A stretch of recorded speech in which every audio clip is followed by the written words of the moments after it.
So, like I said, the main character tries telling the brother that there's a traitor in his mess, and that traitor is, the guy who portrayed the main character's family. He tries being like, oh, there's a traitor.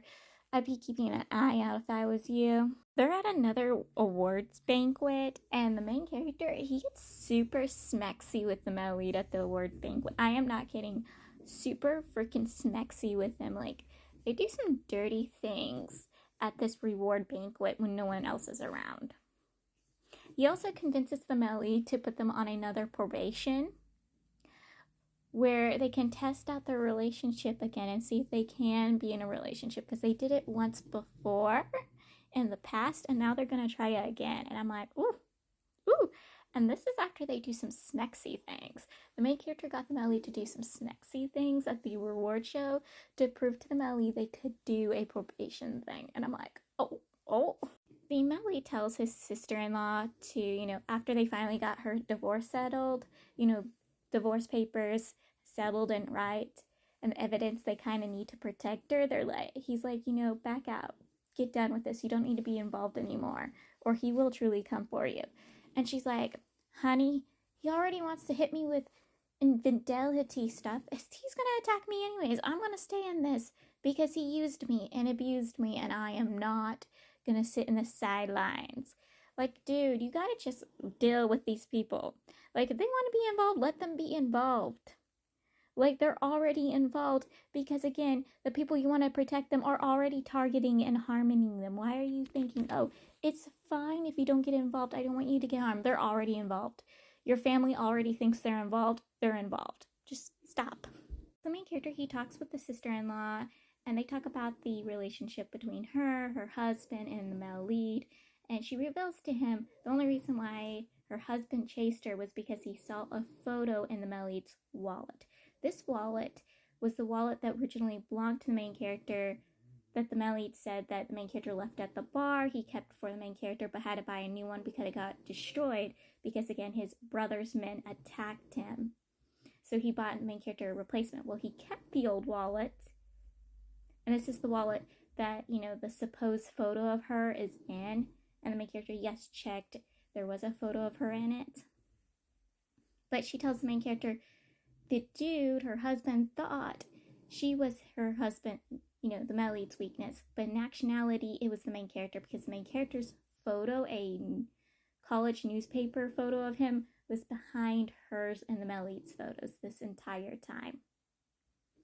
Yeah, he's been the male lead's weakness this entire time, and the male lead and her's been pretending that she was the male lead's weakness to protect the male lead's real weakness. And the main character full on teases the male lead, and I'll say this now, his and the main character's relationship will remind you of the couple of Grandmaster Demonic Convention. They very much will remind you of them, because just like the couple before, the main character didn't understand the male lead's personality, the way he speaks, his terrible way of communicating. So the main character always kind of assumed the male lead didn't like him and would get annoyed with him and upset with him. In actuality, the male lead was in love with him and falling for him and wanting to help him. But because the main character misunderstood the way the male lead treated him and talked with him, he thought the male lead hated him, even though as readers you knew he liked him. Like, it's so hard and silly, but that is how it is. That is how it is.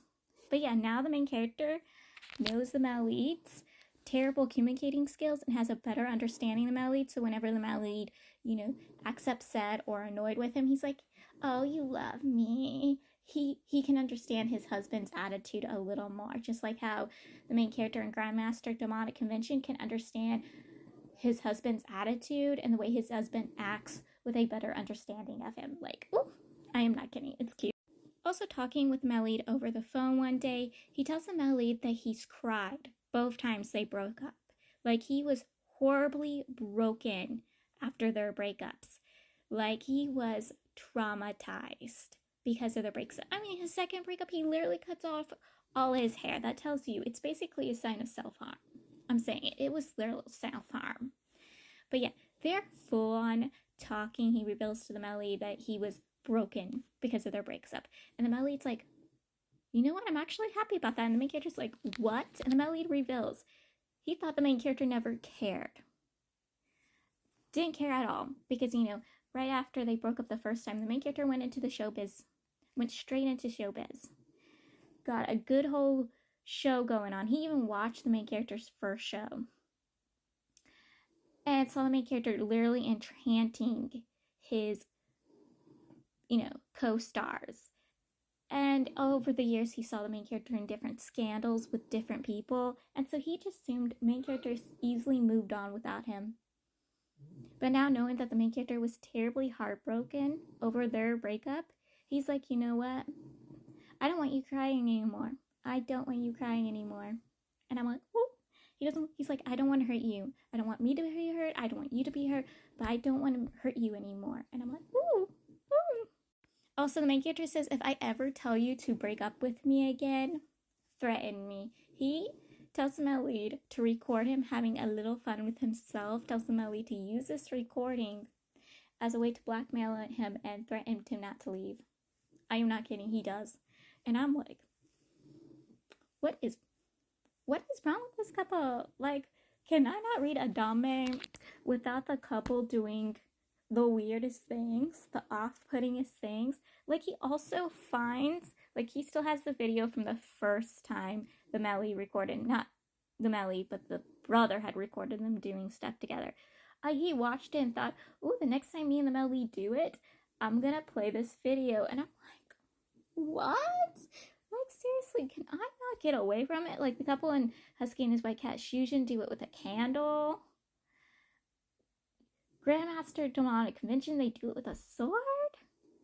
And Heaven's Official Blessing, statues get it on.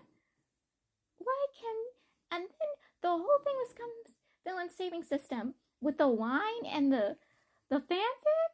Like, what? What's wrong with these couples? Can not one of them not be weird about doing it in the bedroom?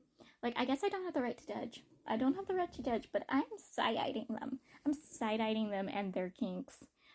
Like, I have the right to shame them. I can enjoy their kinks when reading it, but at the same time, after reading it, I can't help but sit there and go, really? Really, really, really, really, really, really, really?